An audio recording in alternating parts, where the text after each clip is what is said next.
நேற்று எபிசோட்ல நந்தினி வெளியே போறதுக்கு முன்னாடி சில விஷயங்கள் நடந்திருக்கு. அதை வந்து அந்த 1 hour எபிசோட்ல காட்டல.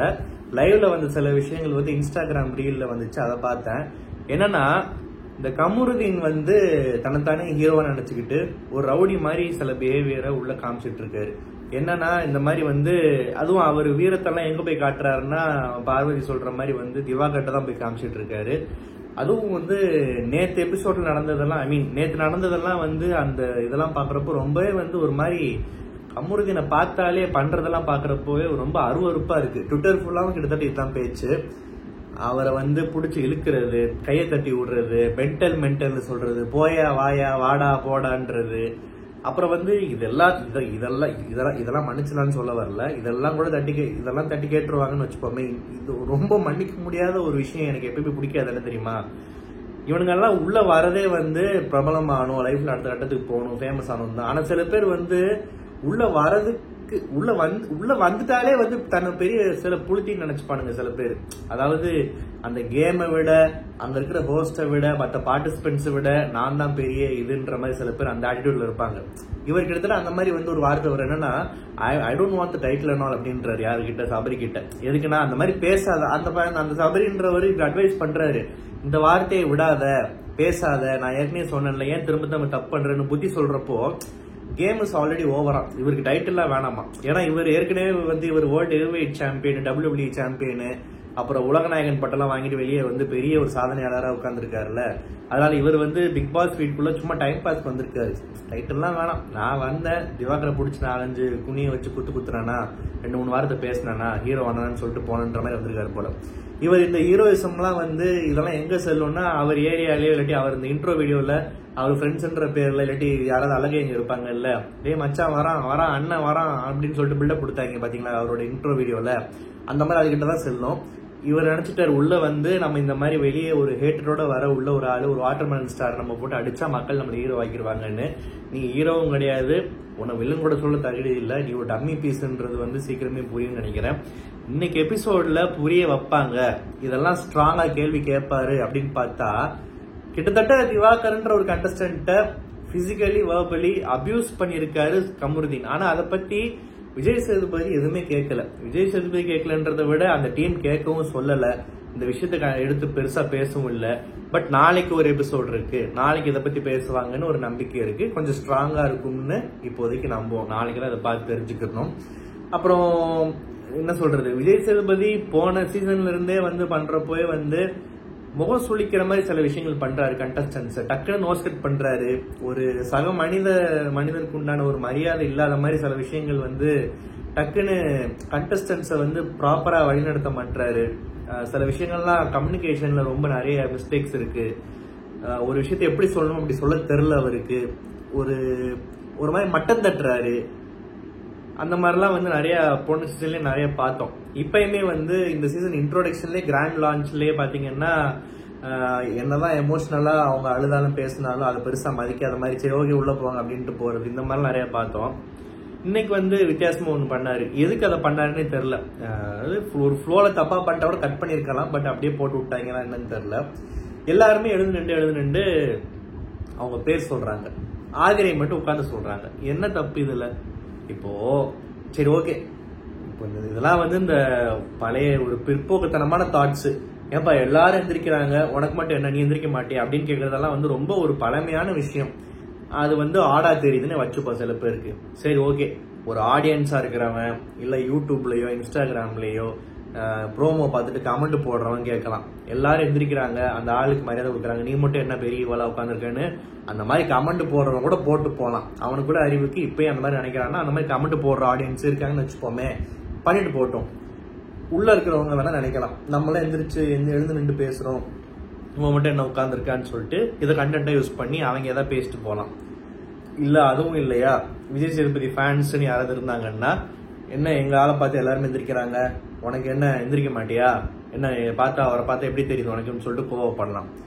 சுத்தி இருக்கிற யார் வேணுமான்னு என்ன வேணுமான்னு சொல்லலாம். ஆனா சம்பந்தப்பட்ட ஆளே, அங்க இருக்கிற ஆளே வந்து எந்திரிச்சாதான் நீ அது எனக்கு கொடுக்குற மரியாதை, நான் சொன்னா நீ எந்திரிக்க மாட்டியா, எழுந்து 2 பேர் சொல்ல மாட்டியா அப்படின்னு அந்த மாதிரி ஒரு விஷயத்த டிமாண்ட் பண்ணி கேட்டு அதை பெருசா பேசுறது வந்து விஜய் சேதுபதி தான் அசிங்கம். என்னதான் அவர் வாயால வந்து எனக்கு நீங்க எழுந்திருக்க வேணாம், பட் ஸ்டில் ஒரு விஷயத்த எல்லாரும் பண்றப்போ நீங்க அதை பண்ணல, அது உங்களுக்கு உண்டா, அதுக்கு ஒரு மட்டமான எக்ஸ்பிளனேஷன் வேற கொடுக்குறாரு. என்னமோ வந்து அது அவங்களோட தாட், அப்படி அவங்களோட பெர்ஸ்பெக்டிவ் ஏதோ சொன்னாங்கல்ல, அதுக்கு இவர் வந்து நீங்க தனியா உங்களுக்குன்னு ஏதாவது ஒரு இது இருக்கா, அப்பெல்லாம் யோசிக்காதீங்க, அது இந்த ஷோ இல்ல, இந்த ஷோவை கொண்டு போய் திணிச்சு என்னமோ வளரி கொட்டி மொக்க வாங்கிட்டாருன்னு தான் சொல்லணும். இது வந்து தேவையில்லாத விஷயம். உண்மையாவே ஆதிரை வந்து உட்கார்ந்து சொன்னதுல எந்த தப்பும் இல்லை. இப்போ நான் எல்லாத்துக்கும் வந்து நம்ம கமல் சார்னு அவரோட புகழ் பாட முடியாது அடிக்கடி. பட் இருந்தாலுமே எல்லாருமே என்ன சொல்றாங்கன்னா, கமல் சார் அவ்வளவு பெரிய ஆளு, அவரே வந்து ஓப்பனாவே வந்து ஒரு வாட்டி லாஸ்ட்லியா நிறைய கண்டஸ்டன்ஸ் வந்து உட்கார்ந்து பேசுங்க, ஒன்னும் பிரச்சனை இல்லை, எழுந்து நிற்கின்ற அவசியம் இல்ல, கால் மேல கால் போட்டா கூட தப்பு இல்லைன்னு சொல்லியிருக்காரு. அவரே அப்படி இருக்கிறப்போ உனக்கு என்னப்பான்னு கேட்கறாங்க. இது விஜய் சேதுபதிக்கு தேவையில்லாத வேலை. அதுக்கப்புறம் வந்து அவரே தன்னோட ஹோஸ்ட் பண்ற விதத்தை பார்த்தா தூக்கம் வரும்ன்றது அவருக்கே புரிஞ்சிருச்சு போல. இப்ப எனக்கெல்லாம் கண்ணு சார்ந்திருக்கு, ஏற்கனவே லேட்டா பேசிக்கிட்டு இருக்கேன். ஷோ முடிக்கிற டைம்ல அவர் அங்க இருக்கிற லைவ் ஆடியன்ஸை பார்த்து அவரே வந்து தூங்கிறாதீங்க முடிஞ்சிருச்சுன்றாரு. ஸோ இந்த வீக்கெண்ட் எபிசோட்ஸ்ல விஜய் சேதுபதி மனசு வச்சு இன்னும் கொஞ்சம் ஈடுபாடா பண்ணாதான், ரொம்ப இன்டராக்டிவா ஒரு எனர்ஜெட்டிக்கா இருந்தாதான் பாக்குறதுக்கு நல்லா இருக்கும்னு நினைக்கிறேன். அது மட்டும் இல்லாம நிறைய விஷயங்களை கேள்வி கேட்கிறப்போ ஒரு ஃபயர் மோடு இருக்கணும். அதெல்லாம் வந்து ரொம்ப மிஸ் பண்றோம் 2 வருஷமா. சரி, ஓகே. அப்புறம் வந்து இந்த திவாகர் எழுந்துட்டு பேசுறப்போ நிக்கிறப்போலாம் வந்து சத்தம் போட்டு கை தட்டி சிரிச்சு ஒரு மாதிரி வந்து காட்டி கொடுத்துட்றாங்க. ஏன்னா நான் சொன்ன மாதிரி இந்த முதல் வாரத்துல வந்து யாருக்கெல்லாம் சவுண்ட் வருது, எதுக்கெல்லாம் கைத்தட்டு வருதுன்றத பயங்கரமா உள்ள இருக்கிற கண்டஸ்டன்ஸ் நோட் பண்ணுவாங்க. இப்போ இந்த கமருதீன் மாதிரி ஆட்கள் என்ன பண்ணுவாங்கன்னா, என்னடா திவாகருக்கு சவுண்ட் விடுறாங்க கத்துறாங்கன்னு சொல்லிட்டு உடனே வந்து தன்னோட ரூட்டை மாத்தி அப்படியே ஃபேக்கா மாறுறதுக்கு வாய்ப்பு இருக்கு. அவன் மாதிரி இருந்தாதான் அது நல்லா இருக்கும். அது நல்லவனோ கெட்டவனோ வில்லனோ காமெடியனோ டம்மி பீஸோ அந்த பட்டத்தை வாங்கிட்டு நீயா இருந்துட்டு போனா ஷோவும் நல்லா இருக்கும். பிளஸ் பெருசா என்ன சொல்றது, மக்களுக்கும் ஒரு சுவாரஸ்யம் கிடைக்கும். இந்த வெளியே இருக்க ரெஸ்பான்ஸ் பார்த்துட்டு உள்ள டக்குன்னு ஒரு வேஷத்தை போடுவாங்க பாரு, ஒரு நங்கூரத்தை போட்ட மாதிரி டக்குன்னு எல்லாம் அப்படியே நெஞ்ச நக்க ஆரம்பிச்சிருவாங்க. இந்த நெஞ்ச நக்கிற கேரக்டர்ஸ் வரும்போது தான் வந்து ஷோவே மொக்கையா மாறும். இந்த ஆக்ஷன் கட்டுன்னு சொல்லிட்டு ஒரு டாஸ்க் கொடுத்தாங்க, யாரெல்லாம் எல்லா இடத்துலையும் நடிக்கிற மாதிரி இருக்குன்னு சொல்லிட்டு. அதுல எல்லாரும் அவங்கவுங்க சில விஷயங்களை சொன்னாங்க. இந்த கனி வந்து எழுந்து பார்வதியை சொன்னோடனே பயங்கரமா சவுண்டு எல்லாம் கத்தி கைத்தட்ட ஆரம்பிச்சிட்டாங்க. அவ்வளவுதான், அதை பிடிச்சிக்கிட்டாங்க. ஏற்கனவே உள்ள நிறைய பேருக்கு பார்வதியை பிடிக்கல. ஸோ பார்வதியை பிடிக்காதவனை தாண்டி ஆஹா பார்வதி மேல ஆக்ஷன் கட்டுன்னு இப்படி தட்டுனா வெளியே இருந்து சவுண்டு வருது, சப்போர்ட் வருதுன்னு சொல்லிட்டு வரிசையா நிறைய பேர் பண்ண ஆரம்பிச்சிட்டாங்க. அதுவும் இந்த கனி வந்து ஆக்ஷன் கட்டு சொல்றதுக்கு முன்னாடியே கனி வந்து இந்த எபிசோட்ல ஃபர்ஸ்ட் எழுந்து நிற்கும் போதே சவுண்டு வந்துச்சு, எதுக்குன்னு தெரியல. இன்னும் எல்லாம் குக்கு வித் கோமாளி பார்த்துருக்கு நினப்பிலே இருக்காங்க என்னன்னு தெரியல. கனி பிக் பாஸ் வந்து ஒரு வாரம் ஆச்சு, கனியை சவுண்டு கொடுத்து உற்சாகப்படுத்துற அளவுக்கு கனி உள்ள ஒன்றும் கிளிக்கலை. உள்ள கிச்சன்ல இது வரைக்கும் குக்கு வித் கோமாளில என்ன பண்ணிட்டு இருந்தாங்களோ அதை மட்டும்தான் அந்த பொண்ணு பண்ணிக்கிட்டு இருக்கு. இன்னும் ஒண்ணுமே வந்து பெருசா ஒன்றும் பண்ண மாதிரி தெரியல. ஸோ கனி வந்து ஒரு பெருசா ப்ரெசன்ஸோ தன்னோட இண்டிவிஜுவாலிட்டியை காட்டுற மாதிரி, இண்டிவிஜுவாலிட்டினா எல்லாருக்கும் ஓகே கனியால இவ்வளவுதான்ப்பா இப்படிதான் அப்படின்னா அது வேற. பட் இருந்தாலும் கத்துற அளவுக்கு வெளியே பெருசா ஒன்றும் இல்லை. அதுவும் வந்து என்னன்னு அது ஆக்சுவலா இந்த திவாகர் சொன்ன மாதிரி தான், பார்வதி அழுதப்போ ஒரு 50 ஆடியன்ஸா வந்திருக்காங்கன்ற மாதிரி சில நேரம் உள்ள இருக்கிற கிரௌடு வந்து ரொம்ப மிஸ்லீடிங்கா இருக்கும். அது சொல்லி கைத்தட்ட வைக்கிறாங்களா, ஷூட் அப்போ சும்மா ஒரு ரஃப் ஷாட் எடுக்கிறத போட்டு ஒட்டி காட்டுறாங்களா என்னன்னே புரியல. சில நேரங்கள்ல ஏன் கைத்தட்டுறாங்க என்னன்னே நமக்கு ஒன்றும் புரிய மாட்டேங்குது. அண்ட் இந்த ஆக்ஷன் கட்டு டாஸ்க்ல வந்து நிறைய பேர் பார்வதிக்கு அகெயின்ஸ்டா சொல்றப்போ வந்து பார்வதிக்கு வந்து ஒரு ஆச்சரியம், ஏன்னா நம்மளே நடிகர்னு சொல்றாங்கன்னு சொல்லிட்டு. ஆக்சுவலா பார்வதியை சர்வைவர்ன்ற ஷோல நிறைய பார்த்து ரிவ்யூ பண்ணியிருக்கேன், நீங்களும் பார்த்துருப்பீங்க, நம்ம எல்லாருமே பார்த்துருப்போம். அண்ட் பார்வதியோட இன்டர்வியூஸ் அல்லது பார்த்துருப்போம், பார்வதி வந்து போடுற வீடியோஸை பார்த்துருப்போம். பேசிக்கா பார்வதினா இப்படி ரொம்ப ஒரு மாதிரி வந்து தன்னை இப்படிதான் இருக்கும், அப்படிதான் இருக்கும், இப்படிதான் பேசும், கான்ட்ரவர்சி இருக்கும், போல்டுன்னு சொல்லும், கொஞ்சம் லூஸ் மாதிரியும் பண்ண எல்லாமே தெரியும். பார்வதி வந்து ஒரு கம்ப்ளீட் பேக்கேஜ், ஓகேவா. சில நேரங்களில் சென்சிபிளாகவும் பேசும், சில நேரங்களில் திமிர் பிடிச்ச மாதிரியும் பேசும், நம்மள்கிட்ட வந்து பாராட்டும் வாங்கும் திட்டும் வாங்கும். இதுதான் பார்வதி. அப்படி இருக்கிறப்போ இந்த ஒரு வாரம் என்னோட பார்வையில நான் பார்த்தது பார்வதி, எனக்கு தெரிஞ்சு பார்வதி வந்து பிக் பாஸ்ல இந்த நிமிஷம் வரைக்கும் நடிக்கல.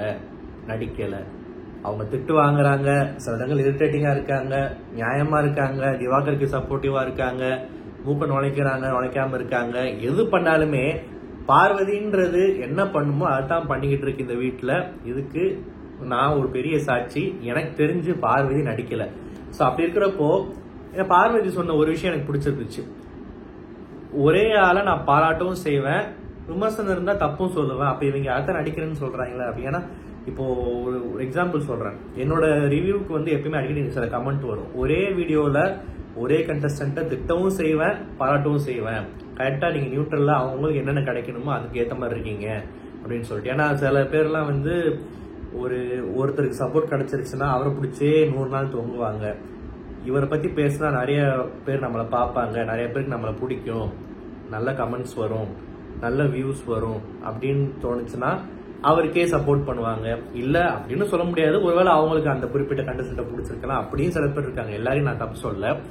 நம்ம வந்து எவ்வளவு பிடிச்ச கண்டஸ்டன்டா இருந்தாலும் சரி, நம்ம பார்த்து சைட் அடிக்கிற கண்டஸ்டன்டா இருந்தாலும் சரி, நேத்து கியூட்னு சொன்னா இன்னைக்கு செருப்பால் அடிப்பேன்னு சொல்லுவோம். இது நம்ம ரிவ்யூ. அது மாதிரி வந்து பார்வதி வந்து அந்த பாயிண்ட் சொன்னப்போ எனக்கு அதான் தோணுச்சு. ஆமா, இதுதான் பிக் பாஸ். காலையில ஒரு விஷயத்துக்கு நீ உனக்கு ஒரு ஆளுக்கு ஆகல, ஆனா ஈவினிங் வேற விஷயத்துக்கு ஒத்து போறீங்கன்னா பாராட்டெல்லாம் கட்டிப்பிடிச்சிக்கலாம். ஸோ இதுதான் அந்த பொண்ணு சொல்லுது. ஸோ வந்து சபரி சிம்பிளா சொல்றாப்புல சில விஷயம், உனக்கு நீ நடிக்கலன்னு தெரியுதுல்ல, தோணுதுல, அப்ப விட்டுரு ஃப்ரீயா விடுன்னு சொல்லிட்டு.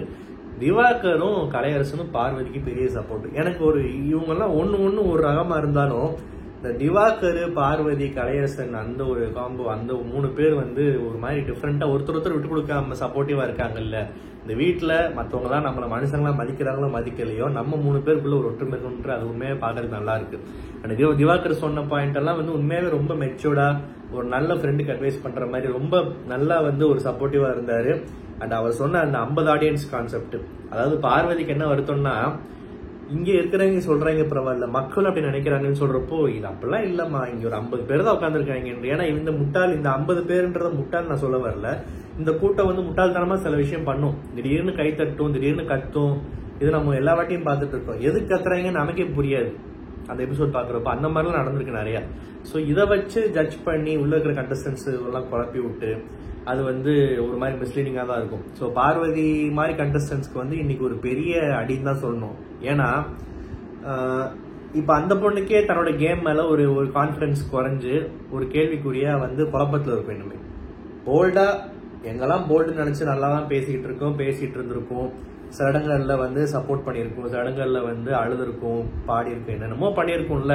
இப்போ இதை எதெல்லாம் தப்பு, எதெல்லாம் கரெக்ட், எதெல்லாம் ஆக்டிங்னு அதுவே ஒரு குழப்பத்தில் உண்டாக்கி இப்ப பாருங்க, சொல்ல முடியாது. திடீர்னு அடுத்த வாரம் வந்து அப்படியே டம்மி பீஸா அமைதியா உட்கார்றதுக்கு வாய்ப்பு இருக்கு. ஸோ பார்வதி மாதிரி அக்களை குழப்பக்கூடாது.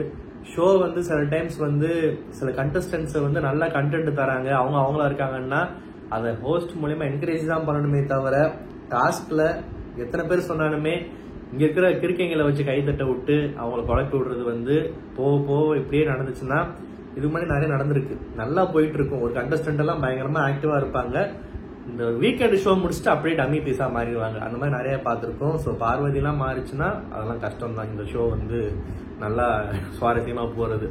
அண்டு திவாகருக்கு ஒரு மாதிரி அட்வைஸும் பண்ணாரு, பாராட்டவும் செஞ்சாரு. நான் சொன்ன மாதிரி கமருதீனுக்கு நாளைக்கு ஆப்பு இருக்கு. ஆப்புன்றது கண்டிப்பா இருக்கணும், நியாயமா இருந்தா நாளைக்கு ஆப்பு இருக்கணும், இருக்கா இல்லையான்றத பொறுத்திருந்து பார்ப்போம். இந்த ரிவ்யூ உங்களுக்கு பிடிச்சிருந்தா மறக்காம சேனல் சப்ஸ்கிரைப் பண்ணுங்க. நன்றி, வணக்கம்.